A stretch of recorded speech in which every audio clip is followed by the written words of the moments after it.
नाजरीन, मैं हूं कुर्बान बलोच। चूना चूना चूना इस कौम को सियासी जमातों की तरफ से, क़यादत की तरफ से, और जिसके बस में है वो चूना लगा रहा है। असेंबलियां तहलील करना चूना लगाने का ऐलान है।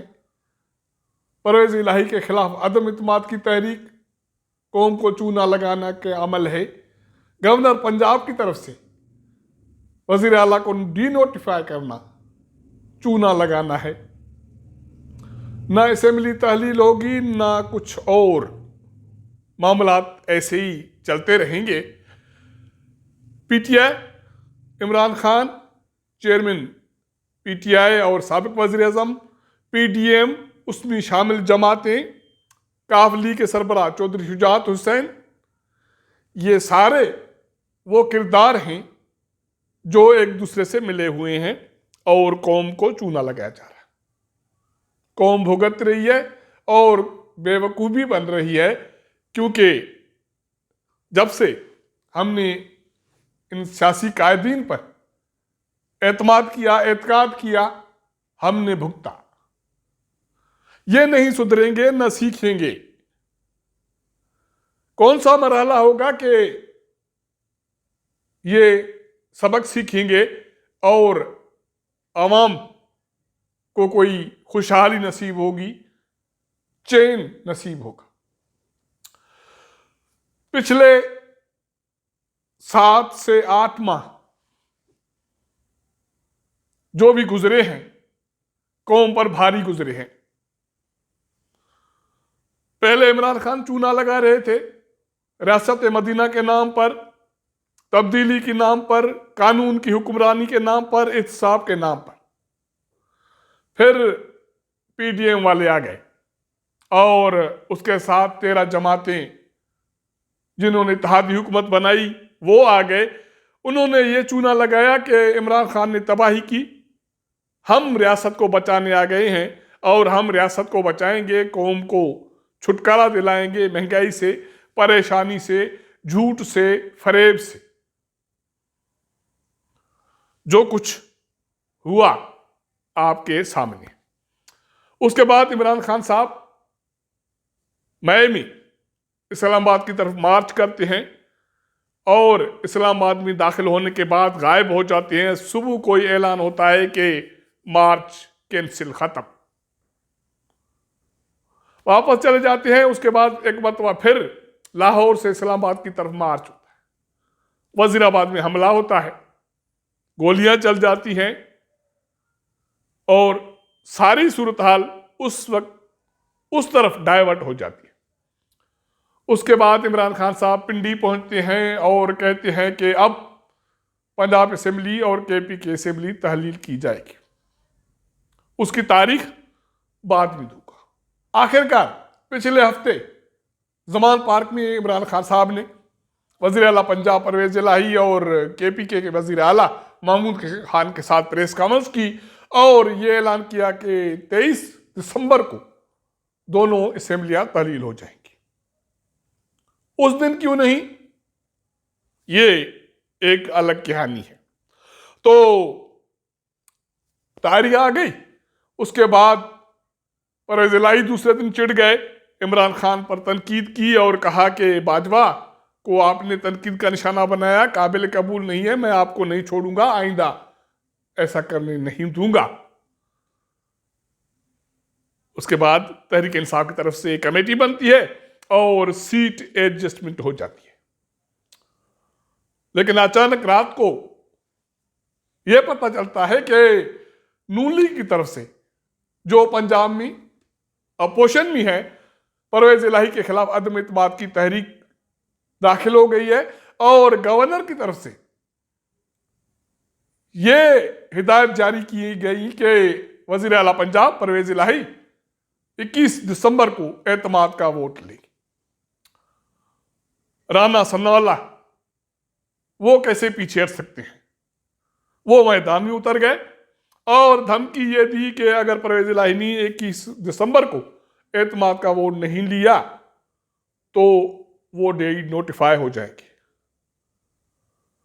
अब ये अलग ड्रामा है कि गवर्नर सूबे के चीफ एग्जीक्यूटिव को डी नोटिफाई करते हैं, उसकी कानूनी हैसियत क्या होगी, ये अलग चूना लगाने की कोशिश है। तो इस तरह फिर ये हो सकता है कि सदर पाकिस्तान वज़ीर आज़म को डी नोटिफाई करे। ये ऐसा पिंडोरा बॉक्स है जिसको समझने से कौम और तो और कानूनी माहिर भी कासिर हैं कि हमारे जो सियासी कायदीन हैं वो कौम को, लोगों को इस तरह भी चूना लगा सकते हैं। तो 21 दिसंबर का दिन गुजर गया, कुछ नहीं हुआ। परवेज इलाही बैठे हैं, उन्होंने काबीना का इजलास तलब किया, इजलास हो गया और उसके साथ साथ लाहौर डेवलपमेंट अथॉरिटी का इजलास होता है और लाहौर मास्टर प्लान 2050 की मंजूरी हो जाती है। आपको याद होगा कि हमने कोई 10 दिन पहले प्रोग्राम किया था कि मास्टर प्लान खरबों रुपए का आ रहा है और वही पंजाब असेंबली की तहलील में बड़ी रुकावट है। आखिरकार ये मास्टर प्लान मंजूर हो गया।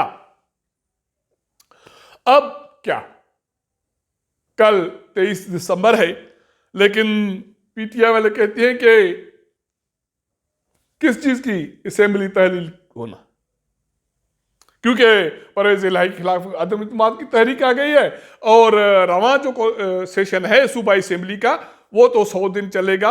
सूबाई वजीर कहते हैं कि मियां असलम इकबाल के मौजूदा या रवां इजलास 100 दिन चल सकता है। स्पीकर पंजाब असेंबली सब्तैन खान कहते हैं कि भाई अभी तो जो अदम इत्मीनान की तहरीक पेश हुई है इस झंझट से जान छुड़वानी है, नोटिस जारी होने हैं और उसके बाद इस अदम इत्मीनान की तहरीक पर कार्रवाई शुरू होनी है और ये अमल अगर शुरू भी हुआ तो नए साल जनवरी के पहले हफ्ते तक पाए तकमील तक पहुंच सकता है। तो मतलब है कि कुछ नहीं होना भाई मेरे, क्योंकि आप अगर कड़ियां जोड़े तो आपको बात समझ में आ जाती है कि ये नूरा कुश्ती इसी तरह चलती रहेगी। क्योंकि कल न सिर्फ राना सनाउल्लाह के ऐलान के मुताबिक परवेज इलाही को डी नोटिफाई होना था गवर्नर की तरफ से, वफाक की तरफ से आईजी पंजाब और चीफ सेक्रेटरी पंजाब तब्दील होते हैं, लेकिन वजीर आला परवेज इलाही उस पर कोई लफ्ज भी नहीं बोलते, क्योंकि कहा यह जा रहा है कि जो नुमाइंदे वफाकी हुकूमत ने तैनात किए हैं पंजाब में as a chief secretary IG, वो परवेज इलाही के करीबी लोग हैं। मतलब है कि कड़ियां मिली हुई हैं। तो इस तरह ये डी नोटिफाई होना, ये असेंबलियां तहलील करना, इमरान खान की भड़के लगाना, राना सनाउल्लाह की तरफ से परवेज इलाही को चैलेंज करना और उसके बाद गायब हो जाना, हुकूमत की तरफ से कौमी असेंबली का इजलास तलब करना और तहरीक इंसाफ का उसमें न जाना और स्पीकर राजा परवेज अशरफ की तरफ से तहरीक इंसाफ के वाइस चेयरमैन शाम कुरैशी के खत का जवाब देना कि भाई इज्तिमाई इस्तीफाएं कबूल नहीं होंगी।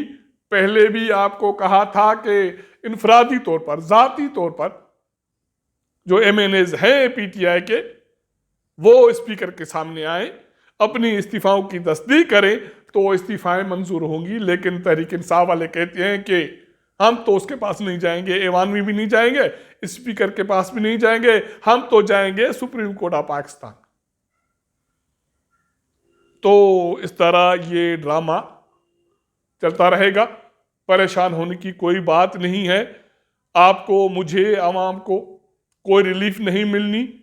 हम इसी तरह ये सारा तमाशा देखते रहेंगे और ये हमारे कायदीन इसी तरह कौम को चूना लगाते रहेंगे। अब डी नोटिफाई होना, इमरान खान के ऐलान और अदम इत्मीनान की तहरीक, कौमी असेंबली का इजलास, इनमें से किसी भी चीज को संजीदा लेने की जरूरत नहीं है। तो अब तक के लिए इतना। अगर हमारा ये व्लॉग आपको पसंद आए तो अपने दोस्तों के साथ ज़रूर शेयर कीजिएगा, अपना फीडबैक दीजिएगा। आपके साथ मुलाकात करेंगे अगले प्रोग्राम में, तब तक इजाज़त दीजिएगा। अल्लाह हाफ़िज़।